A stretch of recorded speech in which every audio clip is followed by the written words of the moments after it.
Hello everyone, welcome to Oliveboard. My name is Dinkar and I welcome you all in this session. I hope everybody is doing great, feeling healthy and fine. Once again, welcome to our previous year question and explanation session. As you all know that we are discussing every day various type of questions either related to your management, your social issues, your finance. So that is why we have come up with this session especially for all of you, so that we can discuss the important questions that are being asked in the various type of examination, and what type of question, what type of format, and what is the answer that you have to give for the examination. At the same time, we are also giving the full explanation for all these question and answer. So let's start with our session right away. So this is going to be a para-based question. Para-based question means here you will be giving a para and then the question will be asked. So there will be 4 questions that has been asked. So it is a partnership agreement that aims to boost bilateral trade investment between two Indo-Pacific countries. Okay, bilateral trade to Indo-Pacific countries. So they wanted to phase out the tariff reduction. They wanted to phase in tariff reduction, and they also wanted an agreement that will be raising challenge for US food and agriculture product in Indian market. Commodities areas of concern including wine, spirits, alcohol, pearls, beans, forest produce, tea, nuts, and pistorius. At the same time, India is seeking to establish of additional free trade agreement and the comprehensive economic agreement. So here we are talking about two countries. So obviously one country you have already guessed it. So there is one more country. So since it is Indo-Pacific country, so you should be able to guess, because you have to read the newspapers. You have to read the newspaper. You have to read the various type of articles. You have to read the various type of articles. That is why this is a kind of article that has been given in the newspaper. So they will give you the article and they will ask you to identify what is this all about. Okay, so the first question that has been asked over here is that in the above paragraph, which of the following partnership accounts has been mentioned? किसके बीच में ये partnership हुई है? India Australia, India Russia, India Israel, India France, India or UK? So Indo-Pacific they are asking, so automatically the concept of Israel, France and UK is already ruled out. Okay, so you are left with 1 and 2 options. So this is option elimination. Option elimination आपको आना चाहिए. आप option को eliminate करके भी answer तक पहुंच सकते हो. ठीक है. So now you have a 2 options. Now is if you are able to guess it properly, you will be easily getting the answer is 1, India, Australia. Okay, now the second question under this is that what is the total number of free trade agreements signed by India till now? ये total पूछ रहे हैं. How many free trade agreement that has been signed by India till now? It is 13. Option number 3. Now another question is, consider the following statement. So there are 3 statements given. You have been asked which is correct or not. Okay, so in which it will enhance the economic cooperation between the two countries. It is the first trade agreement of India with the developed countries after more than a decade. Both the countries are a part of supply chain resilient initiative. So these questions are based on the previous paragraph. So you have to find out which is the correct lines. Okay, which are the correct lines? So the answer of this question is 5, that is all of the above. All the lines are correct regarding the previous free trade agreement. Okay, regarding the free trade agreement. So but here there is a what is the meaning of supply chain resilience initiative? So supply chain resilience initiative has been launched by a video conferencing on between India, Japan and Australia. Okay, India, Japan and Australia both have all the 3 countries have signed a supply chain resilience initiative SCRI during the COVID-19, because they wanted to create a virtuous cycle of proper supply chain. Okay, proper supply chain should be there between the 3 countries, India, Japan and Australia. So that is why they have signed an agreement that is called supply chain resilience initiative, in order to make sure that we will be achieving a very strong, sustainable, balanced and inclusive growth in the region. Okay, then in that 4th question is that which of the following is an applicable when the import or export goods from the other country? So which taxes or tariffs are applicable when we import or export any goods from other country? Custom tariff, custom and excise duty, or IGST? So the answer of this question is 3, that is A and C. This is applicable, custom tariff, and IGST is applicable.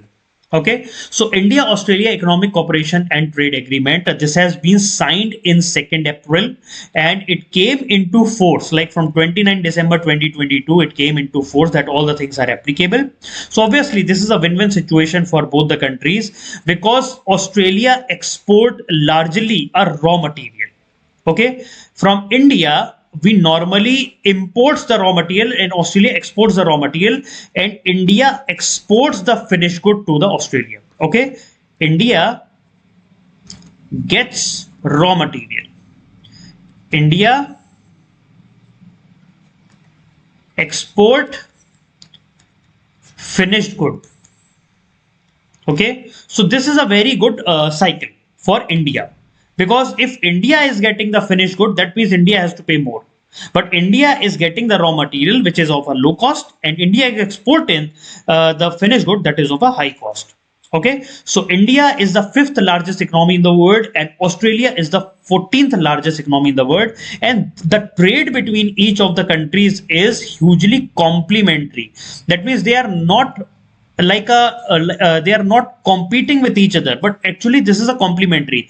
What India needs, Australia is giving. What Australia needs, India is giving. So this is like a complementary way. So obviously this is a win-win situation for both the countries. So India is taking around 17 billion US dollar of the things from from the Australia, and India is exporting 10.5 billion US dollar of the goods to the Australia. So normally the imports, whatever the things, what things are imported by the Australia is primarily 96% of the things that we get as a raw material and intermediate goods. Okay, 96% material that we import from Australia is raw material or intermediate goods, and that is usually a coal.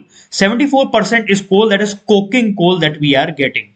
Okay, which is utilized in the blast furnace in the steel production, right? So this is a very important like a supply chain management, because India is getting coal from the Australia, which is our raw material, which is utilized for our own steel industry, for the steel making in our country. Okay, and we are giving to Australia finished goods or the consumer goods. Okay, now the various type of trade that happens between them is that trade in goods is happening, trade in services is happening, then there are rules of origins are out there, then all these area in which the things will be working cover the following major areas: trade barriers, then sanitary and psychosanitary SPS measures are there, which are of the WTO, then custom procedure, trade facilitation, trade remedies, legal and institutional issues, movement of the natural person. So this trade agreement will be covering all these major areas. Okay, all these major areas, especially trade in goods and services. Okay, so India is what whenever we are signing the trade agreement, what will happening, India will be getting access to Australian market with zero custom duty. Any product that is coming from India, there will be zero custom duty.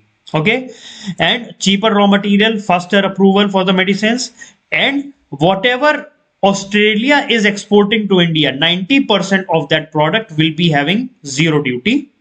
Okay, 90% product will be having India. Mostly all the products will be having 100% zero duty, custom duty, and whatever the things are coming from the Australia to India, that will be having mostly 90% of the products will be having a zero custom duty. So what this is going to produce, it is going to produce 10 lakh jobs, around $100 billion of export promotion in the next 5 years. So this is going to be a very win-win situation for each and every country.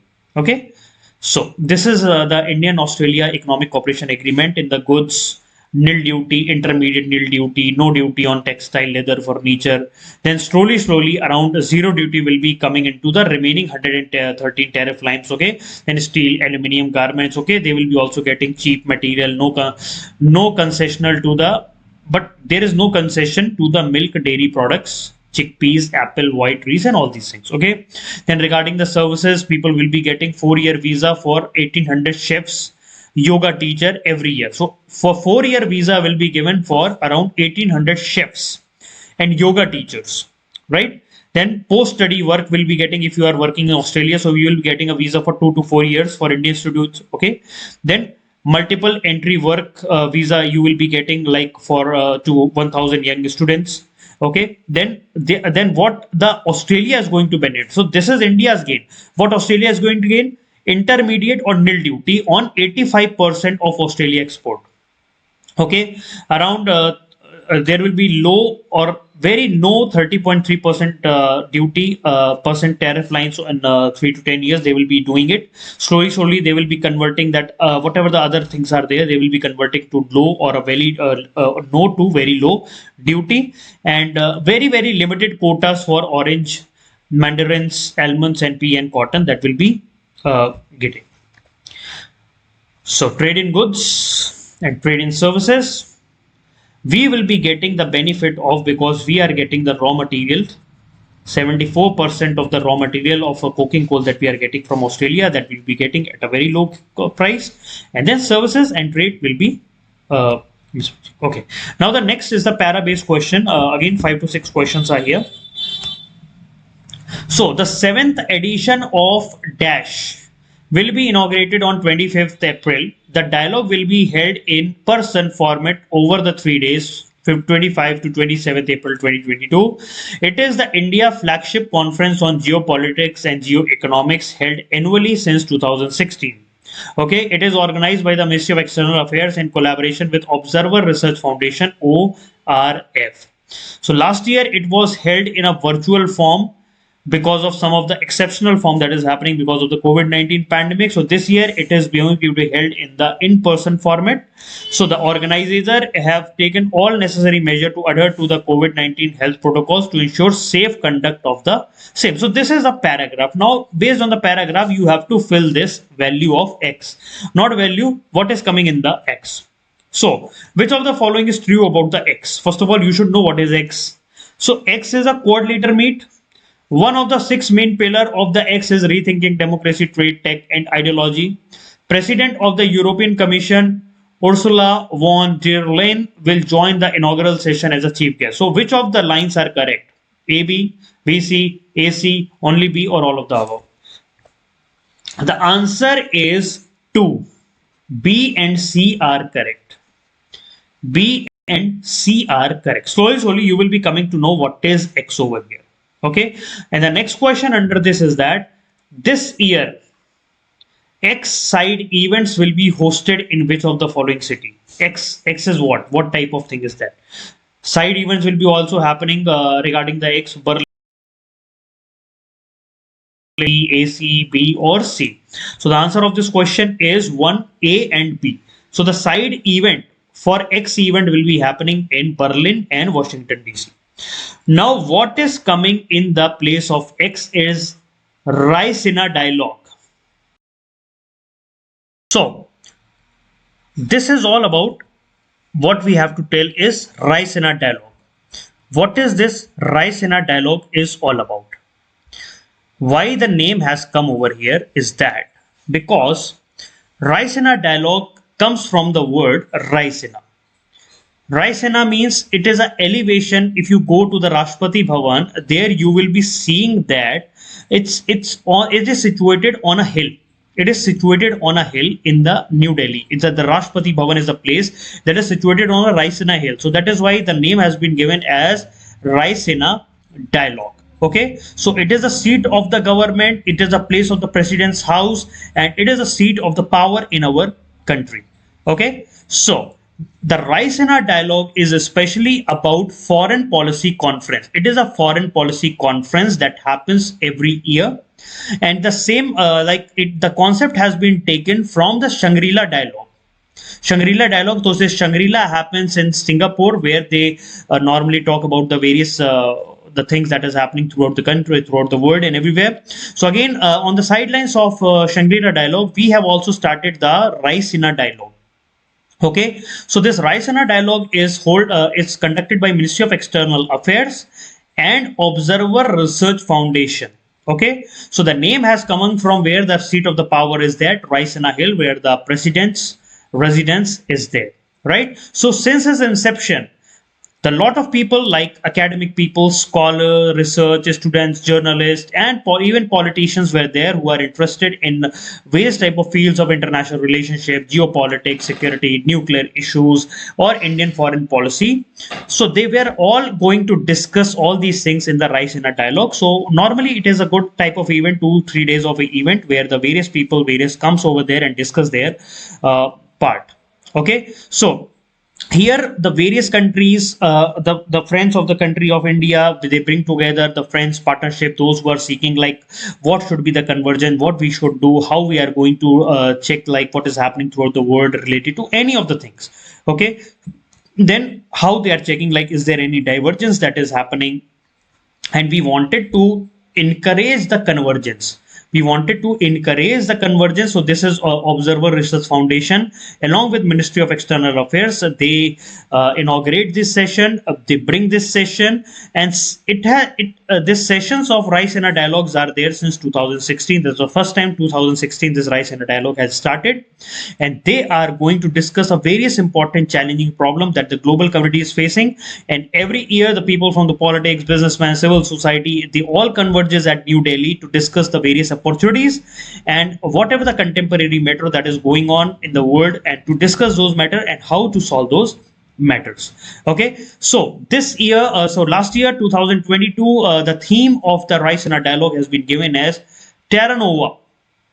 That means impassioned, impatient, imperiled. Okay, so this is based on the 6 thematic pillars. So six thematic pillars are there, like rethinking democracy, trade, technology, and ideology, then end of multilateralism, then a network global order, water Caucasus, then turbulent tide in the Indo-Pacific community, then first responded to the health, development, and the planet, achieving green transition, common imperative, then diverging realities, and Samson and Goliath, the persistent and relentless technology war. So these are all the things, the 6 thematic pillars are there, under which the discussion has happened last year in April, from 25th to 27th of April 2022, and there is a good amount of discussion that has happened in all these fields. So every year this is a phenomena and a very important place, a very important platform to discuss the global issues at a large. Okay guys, so these are all the things that I wanted to discuss regarding the Rise in a Dialogue and Indo-Australian free trade economic partnership. So I'll be coming out with the next videos, and please stay tuned, please like